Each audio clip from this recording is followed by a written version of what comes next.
Shalom, welcome to the Jewish View. My name is Rabbi Nachman Simon with Chabad of Delmar, and today we have a very special guest today. It's my own wife, Clara. Clara, welcome to the Jewish View. Pleased to be here.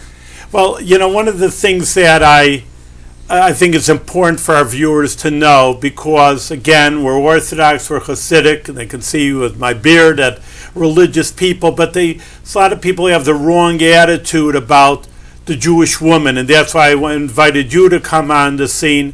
They think that a woman's just a housemaker. Of course, we do have 13 children, but obviously there's a lot of housemaking with 13 children, but beyond that, besides the cooking and keeping a home, which obviously with 13 kids is a job in its own right, or it's 10 times a job, but you are multifaceted in many other ways, and we want you to talk about a little bit of, maybe start with your background and your education, and, then lead up to some of the programs that you have worked on and are working on. Okay, well, thank you very much. My background is that I was brought up in Cambridge, Massachusetts. I was not raised in an Orthodox household. Matter of fact, my family, although they were very Jewish-minded, didn't belong to any synagogue of any affiliation whatsoever. My father spent some time in ordering children's versions of the Bible, which I remember he sent back certain versions because they were either too childish or too difficult, and he read them and discussed with my brother and myself. And it was only really, I was raised with a strong sense of Jewish pride. We celebrated Hanukkah and we celebrated Passover, and that was about it. And it was many years later when I was in Israel between high school and college that I realized there was a huge, vast body of Jewish knowledge and Jewish history that I knew nothing about. And I made up my mind that when I would return to college, I would try and delve into some of that, which I did. And I found very interesting. I went to the University of Massachusetts in Amherst, not far from here, and went to the Hillel programming, and then at the end of the first year, a Lubavitcher couple, a Chabad Hasidic couple, came to do Jewish programming, and I was very attracted to them. I liked them as people, and I liked their style and how they taught, and bit by bit I became more and more interested until I got to the point about 2.5 years later that I decided to go to New York to an institute for college-aged women and older called Machon Chana, which is devoted to teaching Judaism and Jewish subjects, both simple things such as Hebrew reading. I, thank goodness, did not need that because I had learned Hebrew when I was in Israel for the year, but all kinds of Jewish philosophy, Bible studies, and so on. And one was able to do that with one's own age group rather than entering into a kindergarten level. It was there that I delved deeper into the philosophy of the Lubavitcher Hasidim and was impressed, was fortunate enough to meet and have private audience with the Lubavitcher Rebbe, who always championed the role of women, gave equal importance and equal consideration in his writings and his speaking to the Jewish woman, emphasizing her primary role in Judaism, starting obviously for herself and then to her family and then to the community. So I never felt in any way diminished as a woman. In a way, I would rather think that perhaps I grew and flourished as a woman in the environment and in the teachings of Orthodox Judaism, and perhaps we can talk a little bit about that. Just to emphasize that point, I mean, you made the point, but just to underscore it,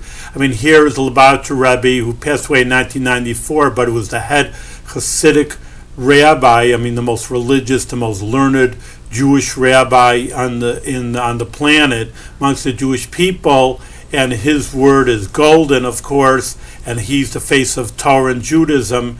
And it wasn't just some person in the streets that said women are important, but just to emphasize, here's the major Jewish leader emphasizing the importance of learning by Jewish women again, and the focus not only in their home but in the community. I think that's what I would like to emphasize to our audience. I think you're right, but I would emphasize rather he didn't create anything new. He highlighted and underscored what's already written in our Torah and our tradition. And one really only we could start right at the beginning of the Bible when you hear the biblical story of Abraham and Sarah, and they have a disagreement as what to do with Abraham's first son, Ishmael. And Sarah feels that it's best to send him away, and Abraham is loath to do so.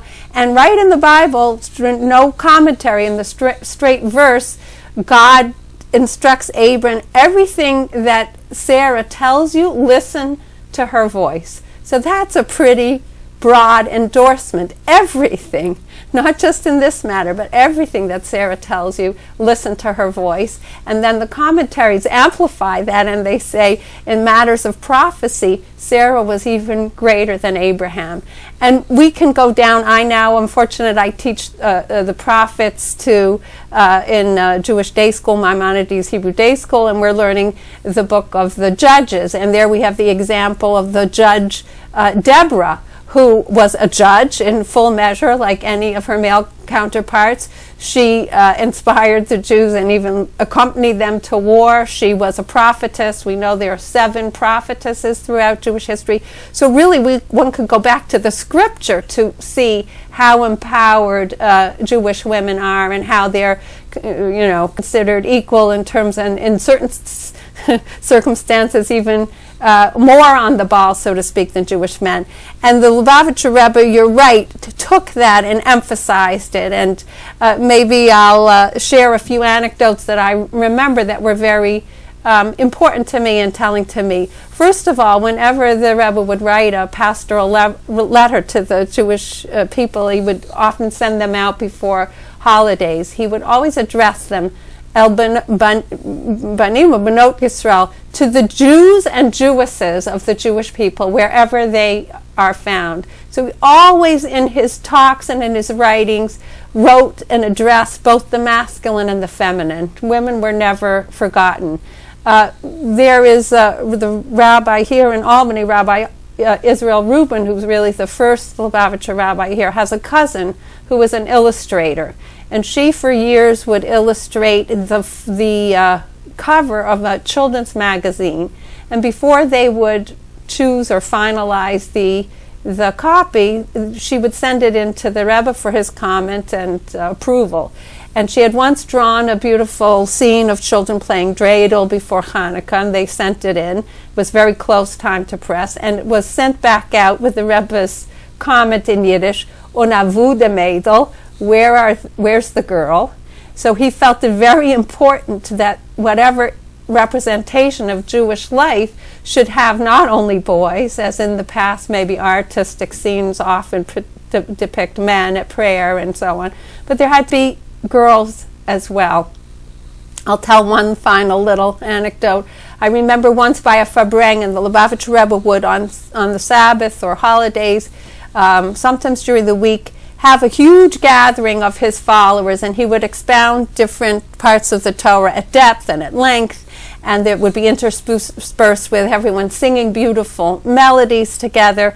And in those breaks, the Rebbe would often recognize different people. Perhaps they were inaugurating a new project or opening a new building, and he would give l'chaim, it was called. He would raise his cup. He had his cup filled with a little bit of wine or spirits, and he would look around, and people could look at him, and he would say l'chaim, to life, to different people throughout this room. And there was one time when I think the children were there. Maybe it was in the summer. It was near camp. And the Rebbe instructed that this time it shouldn't be the men that lift their cups, but all the little boys should be given grape juice, and they should all lift their cups, and he would acknowledge them and wish them l'chaim, to life.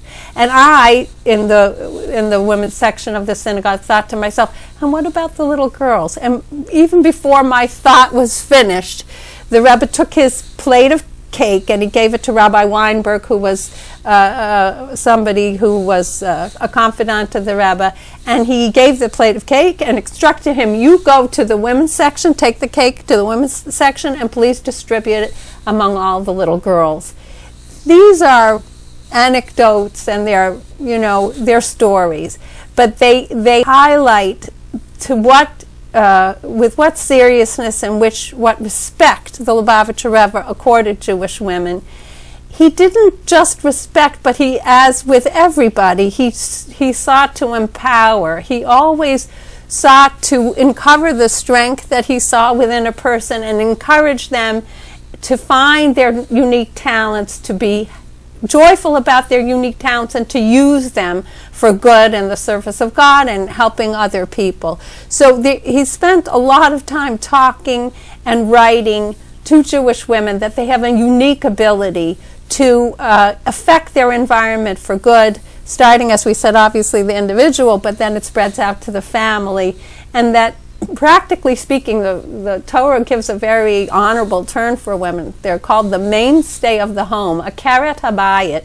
Just like a house has a founding, a supporting wall and supporting pillars, that those you can't redecorate, those are the foundation. If you move those, the home would collapse. The woman is considered the karet habayit, that founding pillar of the home, that she has a unique ability and a perhaps a gentler manner with which to deal with people of the household and the community at large. And she can really even tread places where the men can't go, or reach people in a more profound manner.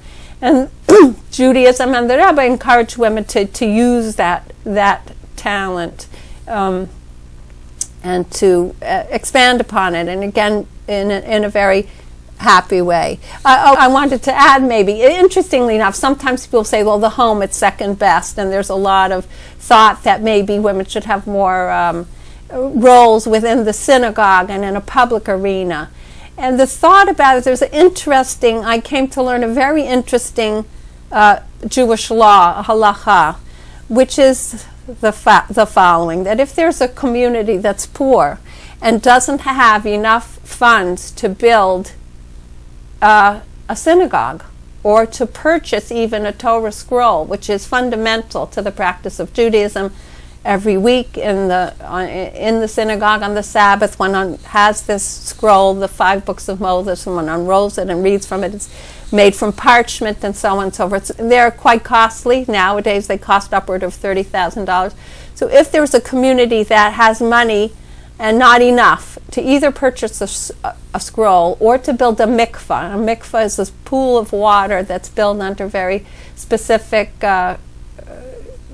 dimensions and so on, and is instrumental in the laws of family purity. These are laws that govern relations between husband and wife. Other people use a mikvah. Converts immerse themselves in a mikvah before, as the final step of their conversion. Dishes get immersed in a mikvah, and so on. And in biblical times, the mikvah had even more important use. The priests immersed themselves. So this nowadays, the mikvah is mainly used as a tool, as part of a very private relationship between husband and wife. And back to our community with insufficient funds, if they either have money to build a mikvah or the money to buy a Torah scroll. Torah scroll would be very public. Hundreds of people would be able to come and enjoy it on the Sabbath. Mikvah is a very private mitzvah that really only affects the husband and wife. No one knows when the wife goes to the mikvah. The halacha, the law, is that money must be used for the mikvah. That the practices and the mitzvot that ensure the sanctity of a Jewish home are more important. They have much more bearing on continuity of the Jewish people. They have much more valuable than the fact that everyone should come and have that very public and very enjoyable and inspiring experience on the Sabbath. So it gives you a little bit of idea that even though we as an American society glorify publicity, glorify being out there, Judaism actually values inwardness, and Jewish women may be more inward, but that makes them no less valuable, in a way more so. Very good. You know, we're glancing over that one of the more basic functions of a Jewish woman is to be a mother. I mean, we're not degrading it. You know, of course, I said at the beginning that it's not the only thing you do, but of course it is a major, very important part, which I think Jewish women today, you know, go the other way. Well, career is important. I have a college degree and I want to make something of myself. Oh, okay, I don't worry about children, or I'll maybe just have one child when I'm older. And well, here you can, you know, you're a living example of this, so I want people to see you can have your cake and eat it too, but because you are a mother and have a strong family, but together you are a person and strong pillar in the Jewish community. But besides, you know, just talk about raising children. So children. Yeah, so how important it is for a Jewish woman. Well, as my husband said, we do have 13 children, none of whom are twins, and over the span of 20 years. Children in Judaism are central and totally, totally important. And I've come to understand it not only religiously, let's say I accepted it religiously, but sociologically. Children are our future. If you think about the world and the continuity of the world, it depends on the new generation. And the more we can invest in each child, that they become decent and compassionate and concerned and responsible human beings, the more we have ensured a good and a proper future for our world. So I think that having children and raising good children is not just a Jewish concern, it's a human concern and a human value. Certainly in terms of Jewish continuity, one needs a next generation. Actually, demographically, the Jewish people are shrinking. We had the tremendous, terrible tragedy of the Holocaust in this past century, and that was a decimation of Jewish bodies by enemy, you know. We unfortunately ourselves now in the United States, people are having much fewer than 2 children each. There are many people who remain single, so just even demographically, Jewish children are very important. But I think, as I said more broadly, children are the future of the world, and if we can ensure that we raise healthy, well-adjusted people who, like we said, care not only about themselves but about others and are stable and so on, one has made a big, big accomplishment. Just again, anecdotally, I remember once reading an interview with Barbara Streisand after she had just produced Yentl, and that was in a way a high point of her career because she had become a producer. And someone asked her, what do you consider your great accomplishments? She said, really without skipping a beat, that it was her, I believe, 2 children, that she felt that her children were her greatest accomplishment. So children are not to be, it's not negligible, and it takes quite a lot of work, as you and I both know. But thankfully, we are both at the stage in our life where our youngest is 15 and our oldest is 35, and each one of them are an interesting and interested person. They're all working, and the older ones are self-sufficient, which is no small accomplishment, and they're contributing to the world around them. So I think that unfortunately, it's the way of the world, the way of biology. We don't have all the time in the world to accomplish that. So, and traditionally, even way back in Jewish history, Jewish mothers did not only stay at home. Often the men studied and the women were the ones that worked in the store or worked and raised. And, yes, it takes a lot of doing, and it takes a village, and it takes help as much as one can get. But it's still one of the greatest joys and the greatest accomplishments to and it's always an ongoing job. One can never say one's finished, but to try and help mold the next generation and make it a generation that will support humanity in a joyful and in a productive manner. So yes, indeed, it's a major life accomplishment. We're going from the microcosm, the inner family, to the macrocosm, that not only you care about your family or deal with the family and yourself as a woman, but there are very much the outreach, because obviously there's so many women, Jewish women, unfortunately, not connected to women activities. What are some of the activities you try to expand to encompass more and more Jewish women to become active in Jewish life? Well, in the Capital District, thank goodness, there's quite a lot of Jewish learning going on, and including for women. So there are always Torah classes. There are people who do classes for Hebrew, and I myself teach 2 classes of some of the deeper meanings of the Bible and the plain meanings of the Bible. So there are classes. In addition, there's an organization called the Jewish Women's Connection, which is probably about 10 years old, which has sought to unite different groups and different sisterhoods throughout the capital region.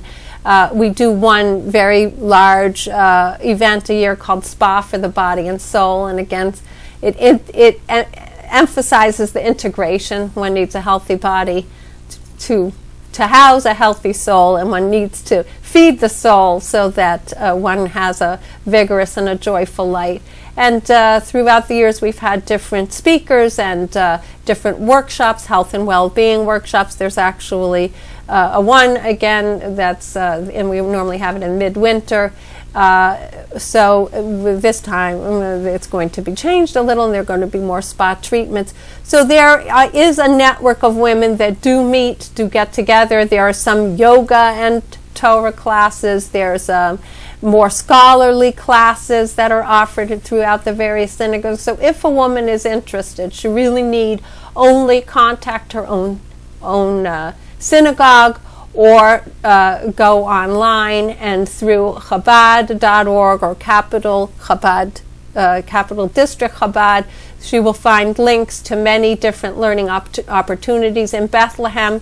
There's many revival of Jewish women's programs. Our son and daughter-in-law, Rabbi Zalman and Clara Simon, work with us, and Chani has a bi-monthly Jewish Women's Circle, which this year is devoted to making things of beauty and then giving them to people in need. There are dinners, there are concerts, there are all sorts of things going on. And really the idea is that to try it, you'll like it. Judaism is so vast and has so many different facets to it. It's not an all or nothing religion. If one finds something and tries it, one will find community, one will find, like I said, celebration of life and all sorts of positive energy. So really, I would just, nowadays in this internet age, one really only has to Google or, type in Jewish women, and one will find a myriad of different programs and lessons and all kinds of things to support one's exploration. I think that's important. Again, just to underscore, you did make the point, but that a woman many times, and you have the stigma, which is just untrue, and that's why I want to emphasize it. Well, what if I'm an artist, and what if I want to express myself in different ways? You have Jewish women musicians. So people think, well, if I'm Orthodox or I'm Hasidic, then all of my loves, which I do love, my art, and like I said, my music or other things, or even my tennis, I'm going to have to give it all up, and I don't want to give that up, so, well, I guess I can't, participate. And it just, like I say, it's just important to emphasize to people that it's just not true that there are Jewish women musicians and artists and et cetera, that they could really express themselves in so many different ways, and they don't have to feel they're going to be stifled or give up a lot of their loves that they like doing just because they're Orthodox or they turn into a Hasidic woman. So I think that's an important point. You're 100% correct. And maybe I'll address one last thing here, which people often, there are definitely within Judaism prescribed different roles. Children have different activities until they become bar bat mitzvah. Men are primarily have different roles and different activities than women. And this is very different really than modern society. Society tries to equalize, and that whatever a man does, the woman can do and do better. And you know what? It's probably true, pardon me, present company accepted. So yes, a woman can climb to the top of the pole and fix the cable in minus 11 degrees just as well as a man can. There is an idea that the emphasis of role is different, the focus is different. That means no value judgment, and the beautiful example is given as the working of a human body. We have different organs in our body. There's the heart and there's the liver, and each organ is necessary for the total functioning and healthy functioning of the human body. If the heart cells would decide, oh, you know what, there's more prestige in being a liver, or vice versa, in a very short amount of time, the human being would sicken and die. So for the complete functioning, for the healthy functioning of the human as a whole, we need the heart to do the heart job, and we need the liver to do the liver job, and then everything works in harmony. So that really is the view about the different roles within Judaism. That the man has his arena, perhaps it's more outward, perhaps it's more public, and the woman has her arena in Judaism, not exclusively in the home, but primarily the primacy is what she can give to her young children in the atmosphere, building the atmosphere and the values, the hierarchy of values in the home. And when each manages to do that, then the whole structure of the human family works well and works in harmony. And this is really, the idea, one of the main ideas, that different but equal. There's no value judgment. Maybe I should mention, because people always, well, what about the mechitza? The mechitza is the curtain or some kind of a barrier, partition in an Orthodox synagogue, that men pray separately and women pray separately. Really, what's supposed to go on in synagogue? It's supposed to be a dynamic between the individual and their creator. And the more one can do to kind of protect that dialogue, enhance that dialogue, the better. And so it's considered distracting if people together as families, husband and wife, it's harder to make that focus less on the social and more on the individual to God and the prayers.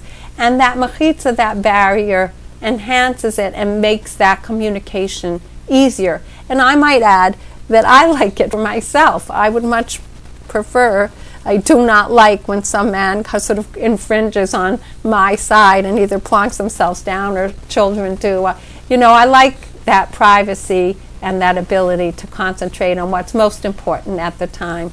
So I guess if I could summarize, having seen also, as you heard, I did not grow up within an Orthodox environment for my first 20 years of life. Having seen both sides of the world, I would say very wholeheartedly that living as a woman within the parameters of Torah-observant Judaism is not limiting in any way. It's rather freeing, enhancing, and one is needed not only for oneself, but for one's family and for the community as a whole. And it really allows a person to flourish and flower in her unique way as an individual and as a woman within Judaism. Well, it was very good. We're out of time, Claire. It was very enlightening, and hopefully you'll come back a little bit sooner than the 25 years that I've been doing the TV show for, and tell us of even more accomplishments in the Jewish community. Thank you very much, Claire, for being on The Jewish View. Thank you.